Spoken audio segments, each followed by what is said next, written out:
مفتی طارق مسعود special. تبھی تو قرآن کہہ رہا ہے الذین کفروا یأکلون ویتمتعون کما تأکل الانعام، جو خدا کے منکر ہیں، جو خدائی تعلیمات کو نہیں مانتے، وہ ایسے کھاتے ہیں اور ایسے دنیا کی نعمتوں سے لطف اندوز ہوتے ہیں جیسے چوپائے اور جانور۔ آپ کہہ سکتے ہو اللہ ایسے تو نہیں کھاتے، گدھا تو کھڑے ہو کر کھاتا ہے، کافر تو آرام سے بیٹھ کے کھاتا ہے، اور چوپائے تو چلتے پھرتے کھاتے ہیں، اور یہ تو چھری کانٹوں سے کھاتے ہیں، بڑے ڈیسنٹ طریقے سے 3 پیس سوٹ میں بیٹھ کے میز کرسی پہ، اور پلیٹ پہلے صاف ہوگی اس کے بعد صاف ہوگی، ہاتھ صاف ہوں گے، یہ تو بڑے تمیز سے کھاتا ہے انسان۔ تمیز سے تو کھا رہا ہے، لیکن گدھے کا جو کھانے سے ویژن ہے، انسان کا ویژن بھی بولو بھائی وہی ہے کہ کھانے سے مطلب ہے، کھلانے والے سے مطلب نہیں ہے۔ بہت مشکل ہے، بہت مشکل۔ کھانے سے مطلب ہوتا ہے جانور کو، کھلانے والے سے مطلب نہیں ہوتا۔ تو جو غیر مسلم ہے اس کو بھی کھانے سے مطلب ہے کہ کیا کھا رہا ہوں، کھلانے والے سے مطلب نہیں ہے۔ وہ ایک کھلانے والا وہ ہے جو کھلانے کا سبب بن رہا ہے، وہ اصل کھلانے والا نہیں ہوتا۔ کھلانے والا وہ ہے جو خوراک کا انتظام کر رہا ہے۔ آپ کسی جنگل میں پڑے ہوئے ہو، بھوک لگ رہی ہے، آپ کو خطرہ ہے کہ میں مر جاؤں گا، کوئی دور دور تک ہوٹل نہیں ہے، قحط کا ایک سماں ہے،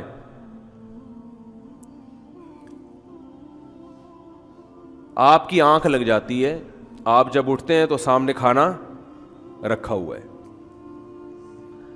اگر آپ میں انسانیت ہے تو آپ کھانے کے ساتھ ساتھ اس بات کو بھی فوکس کرو گے کہ یہ کھانا رکھ کر کون گیا ہے، اس تجسس میں پڑو گے آپ۔ اگر اس دوران کوئی شخص آپ کو ملتا ہے اور کہتا ہے کہ بھائی فلاں جگہ سے ایک آدمی گھوڑے پر، تیز رفتار گھوڑے پر آتا ہے اور کھانا رکھ کے چلا جاتا ہے، تو جب آپ یہاں سے سفر کر کے آگے جاؤ تو ایک دفعہ ہم اس کے گھر جا کے شکریہ ادا کر دیں گے۔ وہ 3 دن سے آپ یہاں پڑے ہوئے، وہ 3 دن سے کھانے کا انتظام کر کے جا رہا ہے۔ آپ جواب میں کہتے ہو کہ یہ خود بخود ہو رہا ہے، سب کچھ یہ آٹومیٹیکلی ہو رہا ہے، کھلانے ولانے کا کوئی سیٹ اپ نہیں ہے، یہ آٹومیٹیکلی ہو رہا ہے۔ اس کے بعد آپ سوتے ہو، پھر دیکھتے ہو کہ کھانا رکھا ہوا ہے آپ کے سامنے۔ پھر جب آپ کھاؤ گے نا تو چاہے کتنی تمیز سے بیٹھ کے، چاہے بسم اللہ بھی پڑھ لو، اس سے پہلے ہاتھ دھو کے، آپ خوب نہا دھو کے 3 پیس سوٹ میں آپ بیٹھو گے تو عقل مند کہے گا کہ تم ایسے کھاتے ہو جیسے جانور، اسے کھلانے والے سے کوئی غرض نہیں۔ ایک شکریہ تو ادا کر دو جا کے بھائی۔ آپ کہا نہیں یار، وہ 1 کلومیٹر کے فاصلے سے کوئی بندہ آپ نے بتایا آتا ہے تو کون جائے وہاں پہ، بلکہ آپ کہہ رہے ہو کہ آتا ہی نہیں ہے کوئی، یہ خود بخود ہو رہا ہے۔ کافر یہی دعویٰ کرتا ہے کہ یہ جو دانہ زمین میں جاتا ہے نا، اس سے کونپلیں نکلتی ہیں، انار کے درخت پیدا ہوتے ہیں، یہ خود بخود ہو رہے ہیں۔ یہ گوبر، مٹی اور پانی کے ملاپ سے درخت بھی خود بنتا ہے، اور اس میں انگور، انار، خربوزے، تربوز اور یہ طرح طرح کے اور میوہ جات، یہ سب آٹومیٹیکلی ہو رہا ہے۔ پیغمبروں نے آ کے بتایا کہ یہ خود بخود کیسے ہو گیا۔ ما کان لکم ان تنبتوا شجرہا، تم اب اتنی ترقی کے باوجود ایک درخت نہیں پیدا کر سکتے، تو یہ درخت خود بخود کیسے پیدا ہو گیا؟ انسان جیسی ذہین مخلوق درخت نہیں بنا سکتی، تو جو اتنی ذہین مخلوق نہیں کر سکتی وہ آٹومیٹیکلی کیسے ہو گیا؟ فَانبَتْنَا بِهِ حَدَائِقَ ذَاتَ بَہْجَةٍ، آسمان سے پانی برستا ہے، مٹی اور گوبر میں ملتا ہے، اور کیسے خوشنما باغات پیدا ہو جاتے ہیں اس سے۔ اِلَٰهٌ مَّعَ اللَّهِ، اللہ دعویٰ کر رہا ہے قرآن میں، کیا اس جیسا کوئی خدا ہو سکتا ہے؟ کیا ہو سکتا ہے اس جیسی طاقت کسی کی؟ کوئی اس جیسا محسن ہو سکتا ہے تمہارا؟ امن جعل الارض قرارا وجعل خلالها انہارا وجعل لها رواسیا وجعل بین البحرین حاجزا، بھلا جس نے زمین میں دریا جاری کر دیے، کیسے پہاڑوں پہ برف برستی ہے اور پوری دنیا کو پانی پلاتی ہوئی سمندروں میں جا کے گرتی ہے، اللہ اگر سمندری علاقوں میں برف برسا دیتے، پہاڑ کے لوگ پیاس سے مر جاتے، ہلاک ہو جاتے. پہاڑوں میں پانی بلندی پہ برس رہا ہے تاکہ بلندی سے پھسلتے ہوئے نشیبی علاقہ. کتنی دنیا کو آپ دیکھو، یہ دریائے سندھ ہے، پتہ نہیں کہاں سے اس کا سرا شروع ہو رہا ہے. کوئی کہہ رہا ہے کشمیر سے آ رہا ہے، کوئی کہہ رہا ہے وہاں سے آ رہا ہے، کوئی کہہ رہا ہے وہاں سے آ رہا ہے. کتنے علاقوں کو سیراب کرتے کرتے کرتے پھر اس سے نہریں نکل رہی ہیں، اس سے انار، انگور، تربوز، خربوزے، کیا پھلوں کو اگر ہم گننا شروع کر دیں زبان تھک جاتی ہے، پھلوں کے نام ختم نہیں ہوتے. سنوان وغیر سنوان یسقى بماء واحد ونفضل بعضها على بعض في الاكل. فرمایا ایک پانی ان کو پلایا جا رہا ہے اور ان کے ذائقوں کے میں چینجنگ دیکھو، ایک کریلے کی طرح کڑوا اور ایک آم جیسا میٹھا. اتنی شہد جیسی میٹھی چیزیں بھی اسی سے پیدا ہو رہی ہیں، ایک طرح کڑوی چیزیں بھی اسی سے پیدا ہو رہی ہیں، اسی پانی سے، اسی گوبر سے، اسی مٹی سے. تو یہ کیسے ممکن ہے بھائی کہ خود بخود ہو رہا ہے؟ تو اس لیے اللہ نے فرمایا کہ جو مذہب کو نہیں مانتے چاہے وہ کتنی تمیز سے بیٹھ کے کھائیں، اللہ فرماتے ہیں کما تاکل الانعام، یہ ایسے ہیں جیسے چوپائے. اللہ کی نظر میں کیوں؟ میری اور آپ کی نظر میں چوپائے نہیں ہے. آپ خدا کے نافرمان کو چوپایا کہہ دو، غصہ آئے گا، وہ کہے گا میں جانور کہاں سے ہوں بھائی، میں تو انسان ہوں. اس لیے ہم نہیں کہتے، لیکن اللہ کو حق حاصل ہے، کیونکہ اللہ دو چیزیں نوٹ کر رہا ہے کہ کھلانے والے کا شکر ادا کر رہے ہو یا نہیں کر رہے، فرمانبردار ہو یا نافرمان ہو، مان کے چلتے ہو نہیں مان کے چلتے. بس تو جو نہیں مان کے چلتے، اللہ فرماتے ہیں بل ہم اضل، یہ چوپایوں سے بھی بدتر ہیں. اس لیے کہ بعض چوپایا بھی کھلانے والے کا شکریہ ادا کر دیتا ہے. کتے کے ساتھ وہ بوٹیاں ڈالے کیسی دم ہلاتا ہے وہ خدا کو نہیں پہچانتا. وہ سمجھ رہے کہ یہ جتنی اللہ نے اس کو عقل دی ہے، وہ سمجھتا ہے کہ یہ مجھے کھلا رہا ہے. لیکن انسان کو تو اللہ نے عقل دی ہے، انسان کو پتا ہے کہ جو مجھے کھلا رہا ہے حقیقت میں وہ نہیں کھلا رہا، کھلانے والا تو کوئی اور ہے، تو کوئی اور ہے جو کھلا رہا ہے ہم کو. تبھی ہمیں حکم دیا گیا ہے کہ کھانے سے پہلے بسم اللہ الرحمن الرحیم. کوئی بھی کھلانے والا ہو، لیکن آپ نے نام کس کا لینا ہے؟ اللہ کا. اس لیے کہ کھلانے والا ذریعہ بن رہا ہے. آپ کا باپ جو آپ کو کھلا رہا ہے وہ ذریعہ واسطہ ہے، اس کا شکریہ بعد میں، پہلے کس کا؟ اللہ کا. اس اللہ کے نام سے جو بڑا مہربان ہے، نہایت رحم کرنے والا ہے، اتنا مہربان ہے، صبح ناشتہ بھی کرا رہا ہے، دوپہر کھانا بھی کھلا رہا ہے، رات کھانا بھی کھلا رہا ہے، اس کے علاوہ بھی کھلاتا رہتا ہے. بل یداہ مبسوطتان، اللہ فرماتے ہیں میں نے اپنے دونوں ہاتھ کھول دیے، اپنے دونوں ہاتھوں سے لٹا رہا ہوں میں. اور آخر میں کیا حکم دیا؟ جب کھانا کھاؤ تو کیا کہو؟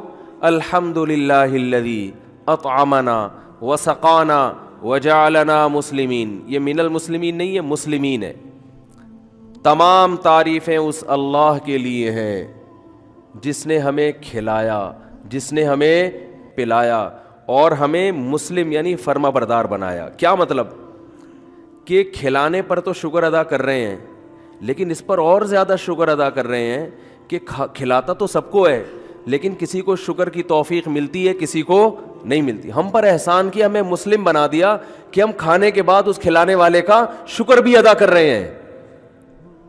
کیا خوبصورت دعا ہے، کیا خوبصورت دعا ہے.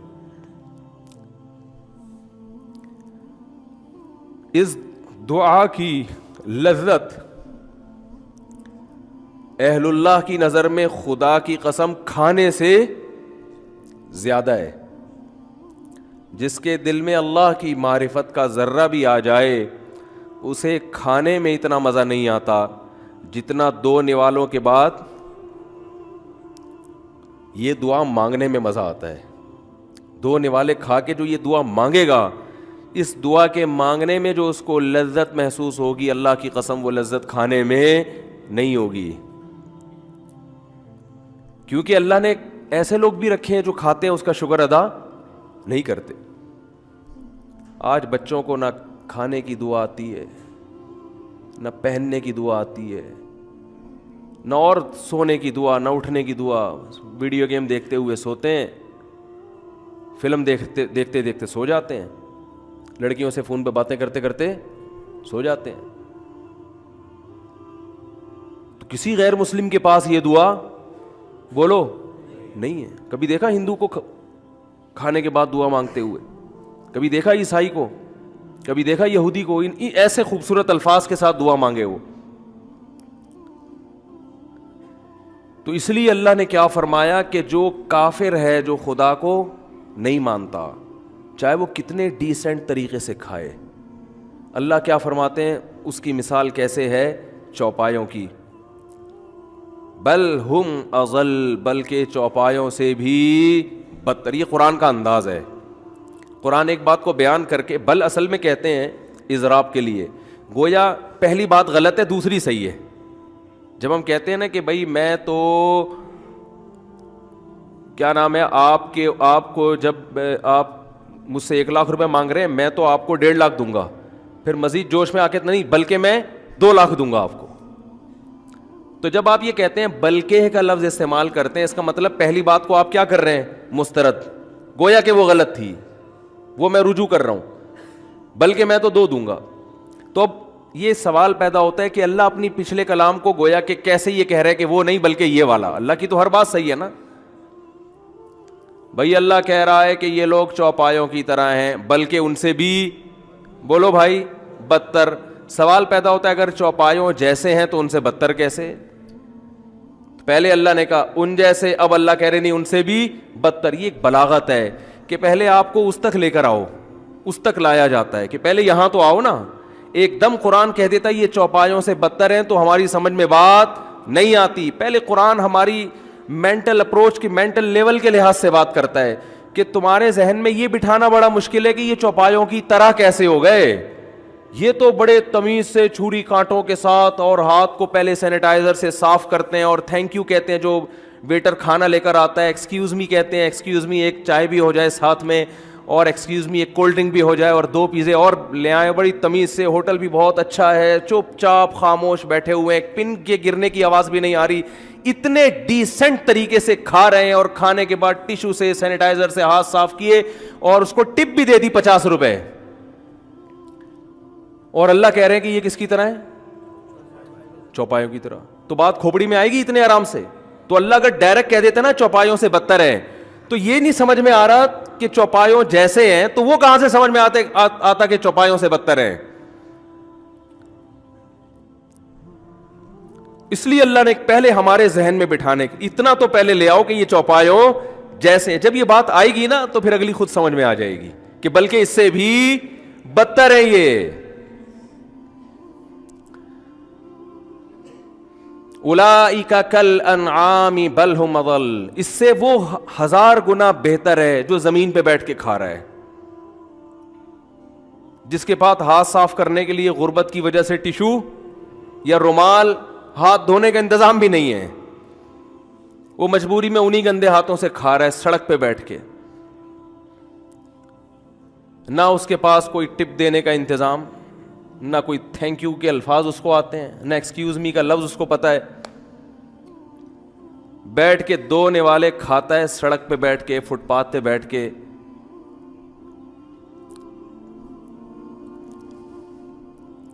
اور ان 2 نوالوں پہ اللہ کا شکر ادا کرتا ہے. تو یہ جو فٹ پاتھ پہ بیٹھ کر پھٹے پرانے کپڑوں میں بیٹھ کر جو غریب آدمی 2 نوالے کھاتا ہے، جس کو لوگ کہیں گے کہ اس کو کھانے کی تمیز بولو نا نہیں ہے، یہ جانوروں کی طرح کھا رہا ہے فٹ پاتھ پہ بیٹھ کے. اس کے وہ غریب آدمی ہے جس کو آپ کہہ رہے ہو کہ یہ حیوانوں اور جانوروں کی طرح کھا رہا ہے، اللہ اسے کہتے ہیں کہ یہ انسانوں کی طرح ہے. یہ کیا ہے؟ صرف انسان نہیں، ایک کامل انسان ہے یہ، بلکہ یہ انسانوں میں جو عام انسان ہے ان سے بہتر ہے.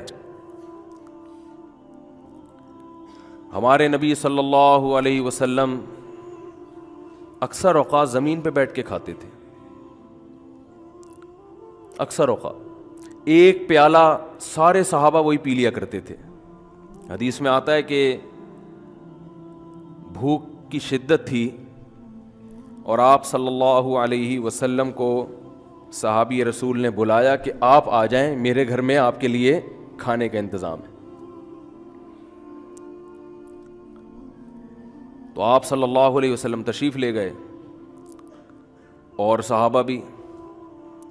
حضرت ابو ہریرہ رضی اللہ تعالیٰ عنہ فرماتے ہیں کہ دودھ کا ایک پیالہ تھا, مجھے حکم دیا گیا, آپ نے حکم دیا کہ تم پلانا شروع کرو سب کو. فرماتے ہیں میرے ذہن میں خیال آیا کہ ایک پیالہ میں جب پلانا شروع کروں گا تو سب سے آخر میں کس کا نمبر آئے گا؟ میرا نمبر آئے گا, تو میرے لیے تو کچھ بھی نہیں بچے گا. تو وہ دائیں طرف سے شروع کیا اور وہ پورا گھومتا گھومتا نبی صلی اللہ علیہ وسلم تک. تو پھر آپ صلی اللہ علیہ وسلم نے ابو ہریرہ سے فرمایا پیو, وہ ختم ہی نہیں ہو رہا. حضرت ابو ہریرہ فرماتے ہیں کہ میں نے پیا, آپ نے فرمایا اور پیو. فرماتے ہیں میں نے اور پیا, فرمایا اور پیو. فرماتے ہیں کہ اتنا پیا کہ میں نے کہا کش شبعت یا رسول اللہ, میں سیر ہو گیا ہوں یا رسول اللہ. اس میں کیا سبق ملتا ہے؟ کوئی تکلف نہیں. دیکھو جن تکلفات میں ہم پڑے ہوئے ہیں نا, ٹھیک ہے یہ تکلف کوئی بری چیز نہیں ہے, آپ کو اللہ نے وسائل دیا, آپ اچھے ہوٹل میں کھائیں, تمیز سے بیٹھ کے کھائیں, آپ ٹپ بھی دیں, تھینک یو بھی کہیں, ایکسکیوز می بھی کہیں, ایسے گالیاں دے کے بلانا, وہ لے آتے وہ گھنٹے سے بولا ہوا ہے چائے لے کر آ, وہ گالیاں والی, یہ اچھا کام نہیں ہے. لیکن ان چیزوں کی اللہ کی نظر میں کوئی ویلیو, بولو اللہ کی نظر میں تو یہ کہ پہلے بسم اللہ پڑھتا ہے, آخر میں میرا شکر ادا کرتا ہے کہ نہیں. ایک فارمیلٹی نہیں, فارمیلٹی تو پوری کر دیتے ہیں لوگ رٹی رٹائے, ایک فارمیلٹی ہوتی ہے. بسم اللہ بھی پڑھ لی, ایک عادت پڑی ہوئی ہے. ہوتا ہے سوچنا کہ اس اللہ کے نام سے جو بڑا مہربان اور نہایت رحم کرنے والا, تمام تعریفیں اس اللہ کے لیے جس نے ہمیں کھلایا اور پلایا. تو جو یہ دل سے یہ الفاظ کہے گا, جب اللہ کی نافرمانی کا موقع آئے گا تو وہ پھر اس گناہ کے قریب نہیں جائے گا. کہے گا میں میرے جسم میں جو طاقت آئی ہے جس رزق کے ذریعے, تو اس رزق پہ تو میں نے اللہ کا شکر ادا کر کے اعتراف کیا کہ مجھے کس نے دیا یہ, اللہ نے, تو کچھ تو اس کا حق ہے. ایک شخص آپ کو بندوق دے دے گفٹ کے طور پر آپ کے دفاع کے لیے, آپ اسی گولی سے اسی کو مار دو, شرم آئے گی نا آپ کو یہ کام کرتے ہوئے کہ یار جس نے میرے دفاع کے لیے مجھے پسٹل دی ہے, بندوق دی ہے, میں اس کو پہ کیسے چلاؤں, یہ میں تو نہتا تھا, اس نے میری مدد کی. جس خدا نے رزق دیا اس کے رزق کی برکت سے جسم میں طاقت آتی ہے, قوت آتی ہے, اسی طاقت اور قوت کے بل بوتے پر زنا کرنا, گناہ کرنا, شراب پینا, کمزور کا حق دبانا, اسی سے کمزور کی وراثت کھانا, اسی جوانی کے نشے میں آ کے بوڑھے باپ کے سامنے زبان چلانا, اسی جوانی کے جوش میں بوڑھی ماں کے سامنے بد کلامی کرنا, اسی جوانی کے جوش میں اپنی نیند قربان نہ کرنا اور نماز کو قضا کر دینا. تو آپ بتاؤ خدا کو اس پہ غضب آئے گا کہ نہیں آئے گا؟ کہ ایک طرف تو کہہ رہا ہے کہ تمام تعریفیں اس اللہ کے لیے جس نے ہمیں کھلایا. اس کا مطلب یہ دل سے نہیں کہہ رہا تھا, یہ دل سے نہیں کہہ رہا تھا. تو حضرت ابو ہریرہ رضی اللہ تعالیٰ عنہ فرماتے ہیں میں نے پیا اور میں سیر ہو گیا. اس میں کیا سبق ملتا ہے کہ جب شکر کے ساتھ بے تکلفی کے ساتھ رزق ملتا ہے تو اللہ اس رزق میں برکت دیتے ہیں. آج انسان کتنا کھا رہا ہے مگر آپ ٹیسٹ کروائیں لیبارٹری میں پھر بھی کسی نہ کسی چیز کی کمی ہوگی. آئرن کی کیلے کھا رہے ہیں مگر جب ٹیسٹ کروائیں گے تو کیا ہوگا؟ آئرن کی کمی. او بھائی تو فولاد کھا رہا ہے, اسٹیل مل میں تو ملازمت کر رہا ہے, تیری باڈی تو اسٹیل کی ہونی چاہیے. ایک مثال دے رہا ہوں میں, اسٹیل مل میں ملازمت کرنے سے آئرن کی کمی پوری نہیں ہو جاتی, اتنا مجھے پتا ہے. تو یہ کیسا ناشکر ہے. تو میں خیر موضوع کی طرف آتا ہوں, بات کہاں سے کہاں چلی گئی. اس لیے کہ یہ دنیا جو ہے نا آج, جو ہماری نئی نسل جس طرف جا رہی ہے, بس رکھ رکھاؤ, ایٹیٹیوڈ اور یہ ظاہری اچھی گاڑی, اچھا ہوٹل, اچھی رہائش اور یہ سب یعنی کہتے ہیں نا کہ ایک اچھی لائف, ایک کامیاب لائف, بس یہ اس کو کامیاب سمجھا جاتا ہے. اور غریب آدمی بیچارہ احساس کمتری میں پستا چلا جا رہا ہے, اس کو یہ نہیں پتا کہ یہ سب مر کے ختم ہو جائے گا, کیوں اس پہ کیوں رش کر رہا ہے بھائی, اس کو اللہ نے گاڑی دے دی تجھے نہیں, تو کیا ہو گیا اس سے. تو اللہ کا, میں قرآن کی ایک مثال دے رہا تھا کہ اللہ صرف دو چیزیں دیکھتا ہے, فاما من طغی, میں اما کے لفظ کو واضح کر رہا تھا کہ آپ جب کسی سے وعدہ کرتے ہو کہ میں آپ سے ملنے کے لیے آؤں گا تو اس کے 3 طریقے ہیں. پہلا, آپ کہتے ہو کل میں 2 بجے بولو ملاقات کروں گا. دوسرا, آپ یہ کہتے ہو کہ اگر میری طبیعت ٹھیک رہی, اگر مجھے ٹائم ملا تو کل میں 2 بجے آپ کے پاس آؤں گا. تیسرا طریقہ یہ ہے کہ آپ کہتے ہو کہ میں لازماً آپ کے پاس آؤں گا, اس سے اور تاکید ہو گئی. چوتھا طریقہ یہ ہے کہ آپ یہ کہتے ہو کہ اگر سورج مشرق سے نکلا تو میں آپ کے پاس آؤں گا. اس کا مطلب کیا ہوا کہ باقی تمام اگر مگر ختم, سورج نے تو مشرق سے نکلنا ہے ہی, مگر قرآن اس سے بھی آگے کی بات کر رہا ہے, کیونکہ 0.0000000 میں کروڑوں زیرو لگا دو, آگے 1 لگاؤ, اتنا امکان ہے کہ سورج مشرق سے نہ نکلے ہی نہیں, یا مغرب سے نکل جائے تو قیامت کی ایک علامت ہے کہ ایک دن ایسا بھی آئے گا کہ ایک دن کے لیے سورج مغرب سے نکلے گا. تو اللہ نے اس سے بھی آگے کی بات کی. اما کا مطلب ہے مہما یکن شیء من الاشیاء, اگر کے ساتھ سورج مشرق سے نکلا یہ نہیں لگایا. اگر کے ساتھ ایک آدمی کہہ رہا ہے کسی سے کہ اگر سورج مشرق سے نکلا تو میں کل آؤں گا, امکان ہے نہ نکلے. اگر میری صحت ٹھیک رہی آؤں گا, امکان ہے صحت ٹھیک نہ رہے. اگر یہ دنیا قائم رہی تو میں کل آؤں گا, امکان ہے کہ دنیا تباہ ہو جائے. ایک شرط یہ ہوتی ہے کہ اگر دنیا میں کوئی بھی کام ہوا, اگر کچھ بھی ہوا تو یہ کام ہوگا. شرط میں اتنا عموم پیدا کر دو کہ کچھ مہما یکن شیء من الاشیاء, دنیا میں جتنے بھی کروڑوں اربوں کام ہے نا, کھربوں کام, ان میں سے ایک کام بھی اگر ہو گیا تو یہ لازمی ہوگا. کیا مطلب, اب اس میں نو کا آپشن ختم ہو گیا. دنیا میں کچھ نہ کچھ تو کسی بھی ٹائم پہ ہوتا ہے کہ نہیں ہوتا. کائنات تباہ ہو گئی تو یہ بھی تو کچھ ہوا کہ نہیں ہوا, کائنات نہیں تباہ ہوئی تو یہ بھی کچھ ہوا کہ نہیں ہوا. تو اللہ نے شرط لگائی فاما من طغی, جس نے نافرمانی کی, وآثر الحیات الدنیا, نافرمانی میں ہر ایک کی اپنی ڈیفینیشن ہے, ہر آدمی نے اپنے آپ کا ایک الگ مذہب بنایا ہوا ہے, اور وہ نافرمانی کر کے بھی کہتا ہے کہ میں خدا کا فرما بردار. لہذا اللہ نے نافرمانی کو ڈیفائن کیا ہے کہ نافرمانی کی ڈیفینیشن کیا ہے. آثر الحیات الدنیا, جہاں دنیا اور آخرت کا ٹکراؤ ہوا اس نے آخرت کو برباد کر کے کس کو فوکس کیا, دنیا کو. اٹ از کالڈ نافرمانی, اٹ از کالڈ طغیان. کیا انداز ہے قرآن کا. ورنہ آپ کسی کو بتائیں نا کہ تم یہ تو غلط کر رہے ہو, اس نے کہا غلط کیا, میں کسی کا دل تھوڑی دکھا رہا ہوں. بعض لوگوں نے نیکی کی تعریف یہ کی ہے کسی کا دل نہ دکھانا, یہ نہیں کیا, حالانکہ بعض دفعہ کسی کا دل دکھانا عبادت بن جاتا ہے. ایک سودی بینک میں جاب کرنے والا جس کی سودی آمدن ہو, وہ آپ کو چائے پلائے اور آپ چائے پلانے سے انکار کر دو کہ آپ کی آمدن کیا ہے, ادھر توجہ, ناجائز ہے, تو دل دکھے گا کہ نہیں دکھے گا اس کا. لیکن یہاں دل آزاری کیا ہے, ثواب بن جائے گی, کیونکہ یہ کس کے لیے کر رہے ہو. حضرت ابراہیم علیہ السلام نے جب اپنے باپ کو کہا کہ میں ان بتوں کی عبادت نہیں کروں گا, تو باپ کا دل دکھا کہ نہیں دکھا, اتنا دکھا, لأرجمنک اے ابراہیم, میں تجھے پتھروں سے مار کے ہلاک کر دوں گا, وہجرنی ملیا, مجھے چھوڑ کے چلا جائے یہاں سے. دل دکھا کہ نہیں دکھا. لیکن ابراہیم علیہ السلام نے اپنے باپ کے دل کے دکھنے کی پرواہ نہیں کی. حالانکہ پیغمبر سے زیادہ اپنے باپ سے محبت کرنے والا کوئی نہیں ہوتا. فرماتے ہیں سلام علیک, آپ پر سلامتی ہو. باپ سے بد کلامی نہیں کر رہے, بدتمیزی نہیں کر رہے. تو بعض لوگوں نے دل دکھانے کو بنایا ہوا ہے کہ دل دکھنا کیا ہے, بس دل آزاری نہ ہو کسی کی. ہر ایک کا اپنا اسلام ہے.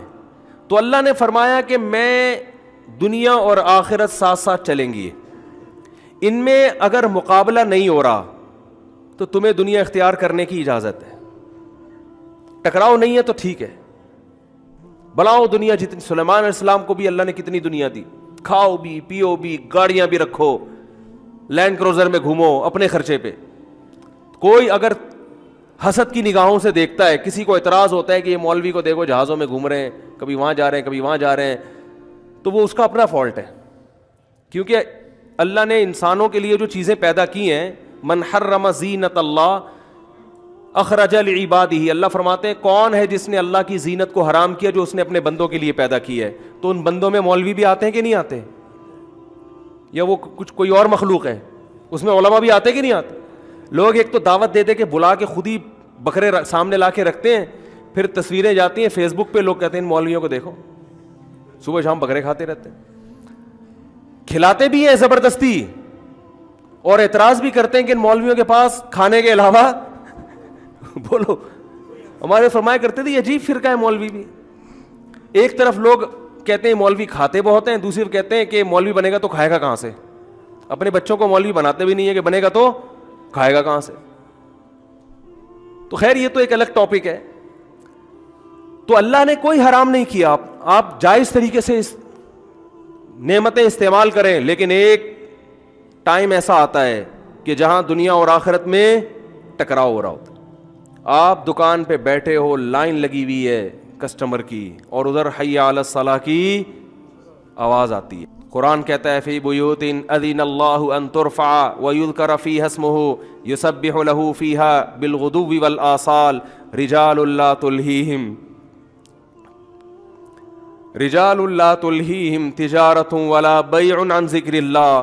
فرمایا کچھ ایسے گھر ہیں اللہ کے کہ جب اللہ کی طرف سے اذان کی آواز اور اذان کی ندا لگائی جاتی ہے تو میرے کچھ نیک بندے بازاروں میں مارکیٹوں میں ایسے بھی ہیں کہ جنہیں تجارت اور خرید و فروخت اور کسٹمر کا رش وہ اللہ کی یاد سے غافل نہیں کرتا.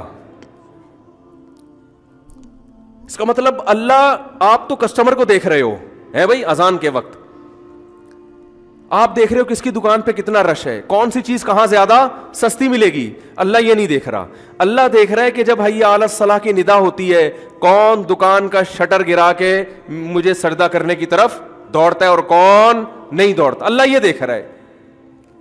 ہم کچھ اور دیکھ رہے ہیں, اس مارکیٹ میں کون سی چیز سستی کون سی مہنگی, مارکیٹ کے ریٹ کیا ہیں, فلاں کپڑا کہاں سے ملے گا, یہ ڈیزائن کہاں سے ملے گا, کس کی تجارت اچھی, کون بیچارہ دکان میں سارا دن بیٹھ کے مکھیاں مارتا ہے, کون بزنس کر رہا ہے.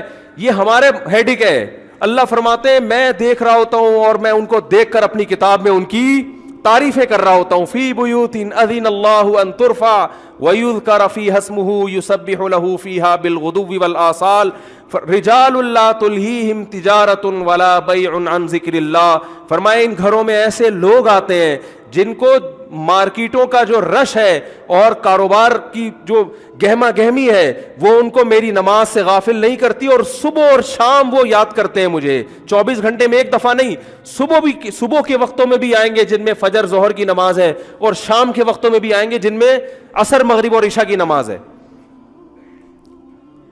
کیوں آتے ہیں؟ سوال پیدا ہوتا ہے اللہ یہ کیوں آتے ہیں؟ اتنا بزنس چھوڑ کر, اپنا کاروبار چھوڑ کر لوگ کسٹمر کو تلاش کرنے کے لیے لوگ ترستے ہیں, اور یہ بھیڑ چھوڑ کر دکان بند کر کے کہاں جاتے ہیں؟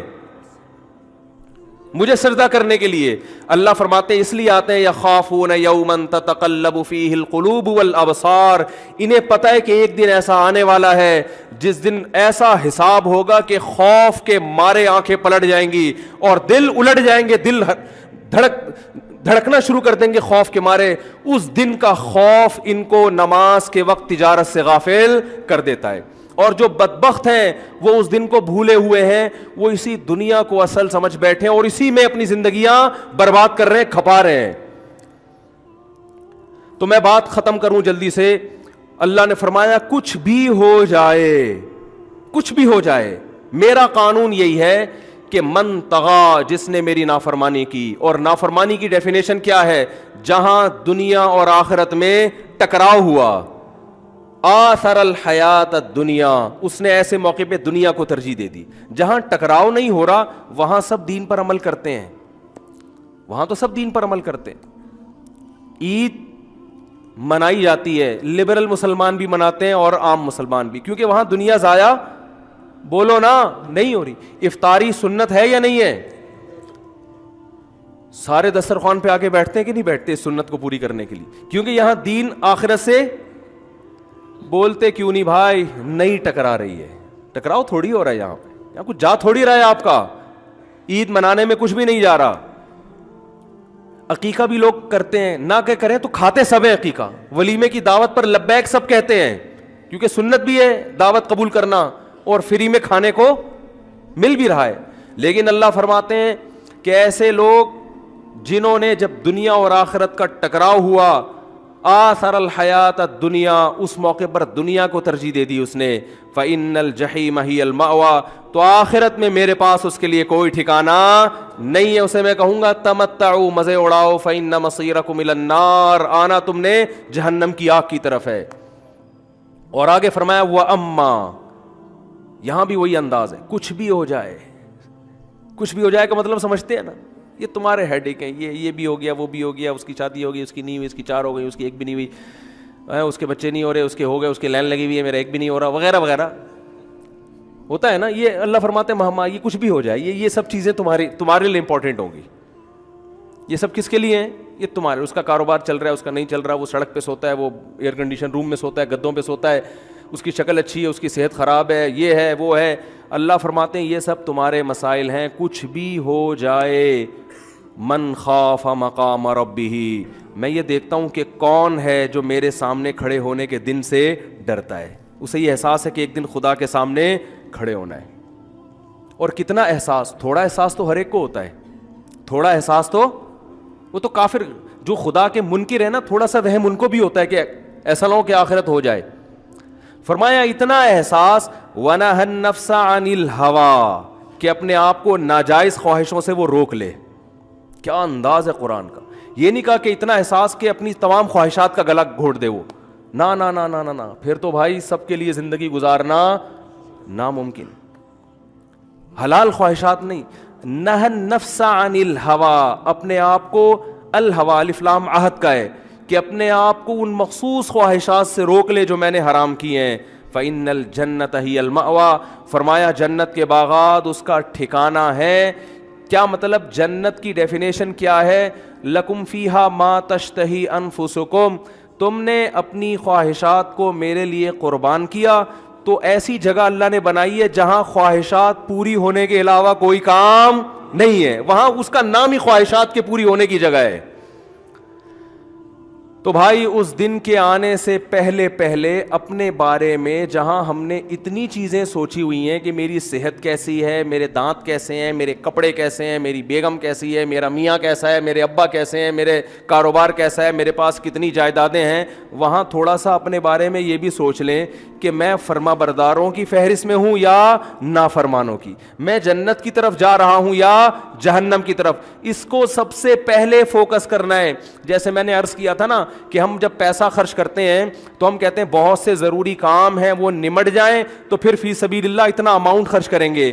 یہ نہیں پتا کہ آخرت کے لیے اتنا اماؤنٹ کرنا بھی ضروری کاموں میں داخل ہے، وہ سب سے پہلے ہے. بلکہ کیونکہ جن ضروری کاموں کو آپ ضروری سمجھ رہے ہو ان کے پورا کر سکو گے نہیں کر سکو گے، زندگی مہلت ملے گی نہیں ملے گی آپ کو نہیں پتا. لیکن جو ضروری کام اللہ اس کے رسول آپ کو بتا رہے ہیں صدقہ اور خیرات کا، وہ کسی بھی وقت موت آ سکتی ہے اور اس ضروری کام کا موقع آپ کے ہاتھ سے ضائع ہو سکتا ہے. اور آپ کی پھر جو موت کے وقت کنڈیشن ہوگی، قرآن کہتا ہے انسان کہے گا کہ اخرنی الی اجل قریب، اللہ تھوڑی دیر کے لیے مہلت دے دے، فاصدقا، مجھے زندگی مل جائے تاکہ میں صدقہ کروں. میں اتنا اماؤنٹ تو میں تو مدرسہ بنانا چاہتا تھا، میں تو اتنے اماؤنٹ سے ایک مسجد بنانا چاہتا تھا، مجھے ٹائم نہیں ملا. اللہ فرماتے ہیں کہ مرتے وقت کہے گا کہ اللہ تھوڑی سی مہلت دے دے. اللہ فرماتے ہیں وَلَن يُؤَخِّرَ اللَّهُ نَفْسًا إِذَا جَاءَ أَجَلُهَا، اللہ کا قاعدہ ہے کہ جب موت کا وقت آ جاتا ہے ہرگز اللہ کسی کو مہلت نہیں دیتا. تو بھائی اپنے بارے میں میری بھی ذمہ داری، آپ کی بھی ذمہ داری کہ ہم اپنے آپ کو پرکھیں کہ ہم باقی چیزوں کو تو بہت فوکس کر رہے ہیں، صحت کے حوالے سے بھی اور سب سے زیادہ تو دولت اور کاروبار کو فوکس کیا جاتا ہے. صحت کو بھی دوسرے درجے میں رکھا ہوا ہے لوگوں نے. پیسہ ہے تو بھلے کوئی فرق نہیں پڑتا, بیمار بھی ہو کوئی بات نہیں, پیسے والا ہے. غریب آدمی صحت مند ہے تو غریب ہے, کیا فائدہ صحت کا. حالانکہ صحت پیسے سے بڑی نعمت ہے, لیکن پیسے کو فوکس کیا جا رہا ہے. نہ سونے کا ٹائم, نہ جاگنے کا وہ کوئی شیڈول ہے. تو اس لیے اپنے بارے میں ہمیں کیا کرنا چاہیے, محاسبہ. ہمارے فرمایا کرتے تھے, بس آخری بات, کہ موقع پہ اگر اللہ یاد آ جائے تو اس کا مطلب آپ اللہ کو یاد رکھتے ہیں. موقع کیا, جب بھی ناجائز کام آئے اس وقت اللہ یاد آ جائے کہ خدا نے اس پہ پابندی لگائی ہے. اللہ نے کیا لگائی ہے, پابندی. اس پابندی پر آپ نے عمل کر لیا تو اللہ فرماتے ہیں وَنَهَى النَّفْسَ عَنِ الْهَوَىٰ, اس نے آخرت کے خوف سے اپنے آپ کو بری خواہش سے روک لیا. اللہ فرماتے ہیں, تسلی دیتے ہیں, تیرے لیے خوشخبری ہے, تیری ساری خواہشات اللہ پوری کرے گا. تھوڑا صبر کر لے, تھوڑا صبر کر لے. یہ بھی دیکھ لے جن کی خواہشات پوری ہو رہی ہیں وہ بھی مر جاتے ہیں. جوانی میں بد نظری کرتے رہو تو قبر میں موقع ملتا ہے بھائی. تو نظر جھکا لو گے تو بھی مرنا ہے, اٹھا لو گے تو بھی مرنا ہے. اللہ تعالی ہم سب کو سمجھنے کی, عمل کی توفیق عطا فرمائے.